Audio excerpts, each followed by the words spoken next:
I think it's time to talk about the Eagles game All up to and you. the unfortunate tie. Okay, so Carson Wentz, first interception. First of all, it's just a bad play design. Like I don't like the throw. He had to make that throw. That's a hot read. Like that's where you're throwing it to. It would have been a tight fit no matter what. But that's besides the point. Tipped, gets picked off, like literally the first drive.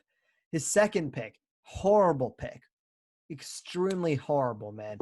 Just flat out, just it was a fade route essentially to Zach Ertz on the right sideline. He threw it to the inside shoulder while the defender could get it. Fifth-year quarterback, you can't be doing that type of stuff. But here's the problem, dude, with the Eagles. I honestly feel like they've let down Wentz. And this starts, first of all, with Howie Roseman.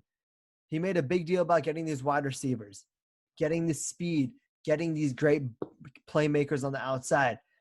Instead, he keeps Alshon Jeffrey. He keeps Deshaun Jackson. Like, I get Deshaun Jackson had a great first game, but you got to bring in some other veteran. I know Marquise Goodwin, we traded for him, and he opted out.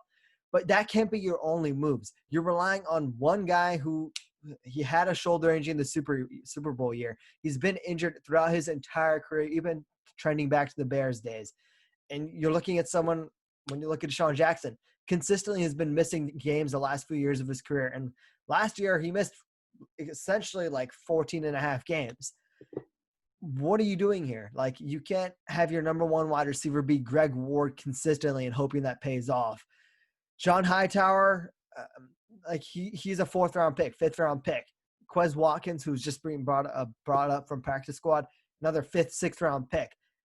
So essentially, your only really strong investment into this wide receiver core was Jalen Reagor. And I'm high on Jalen Reagor, as people know.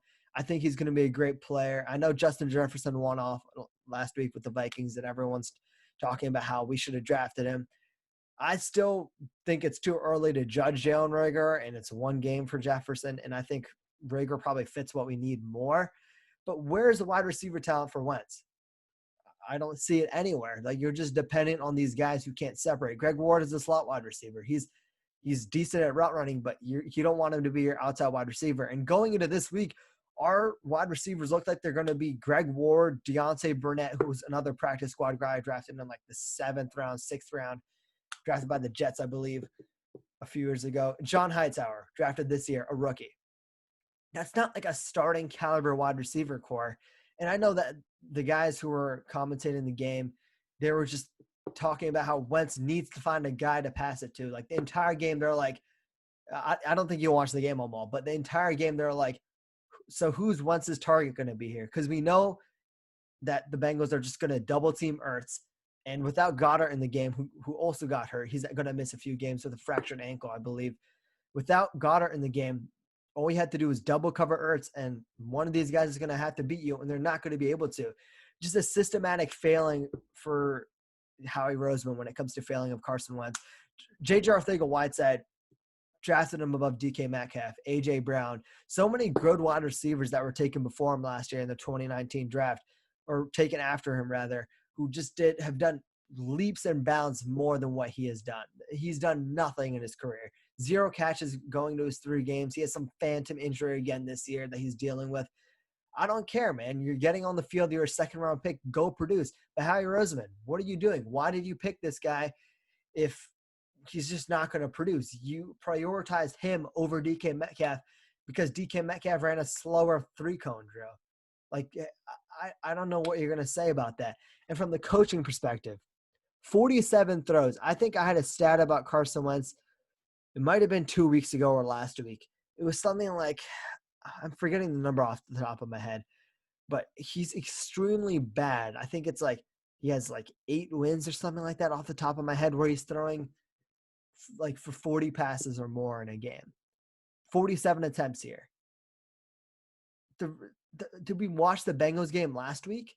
I get it. The Bengals probably made some adjustments. But guess what was working in the first half of the game? The run game was working. Miles Sanders, only 18 carries. Like, that's just bonkers to me. When you saw what the Browns did on Thursday Night Football, they ran all over them with Kareem Hunt, all over them with Nick Chubb. It was just it was just a field day for these guys. And instead, Doug Peterson just turns away for the run for no reason. And also, Doug Peterson, what are these stupid tight end screens to Zach Ertz, like 3 yards behind the line of scrimmage? These stupid screens to Greg Ward, who I love Greg Ward. He's not the fastest guy on our team. Why are we throwing screens to them behind the line of scrimmage?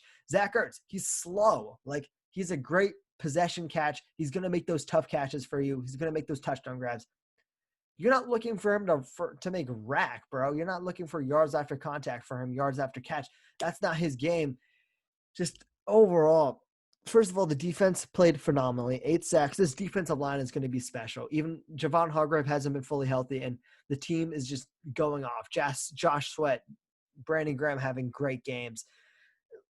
You know, obviously you have the GOAT. Well, not really the GOAT, but one of the best defensive tackles I've ever seen in Fletcher Cox getting a sack. Jalen Mills playing decent safety. He has a few blown coverages here and there, but it's his first year playing safety. Overall, I'm liking him filling into the Malcolm role. I think he's filling in decently well. So defense, to me, isn't a huge problem, but I feel like systemically, the system and the Eagles have failed Carson Wentz. He needs to play better. And believe me, I know this guy wants to win because I saw him make plays with his legs. I saw him drop dimes in overtime that was Zach Ertz.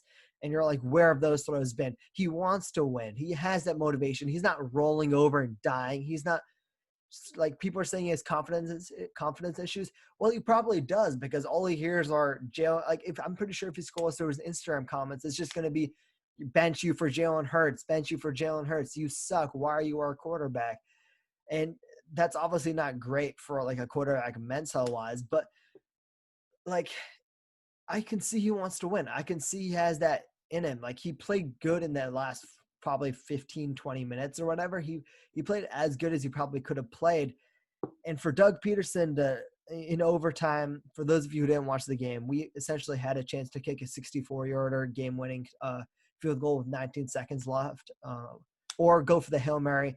Instead, we just played for the tie. And like as a head coach, your job is to go out there and win games, not tie games. Just overall, Wentz needs to play better, but I know he wants to play better. I know he has it in him. And I know he's not rolling over and dying. But everyone else, especially Doug and Howie, just I'm disappointed, man. That's all I can say.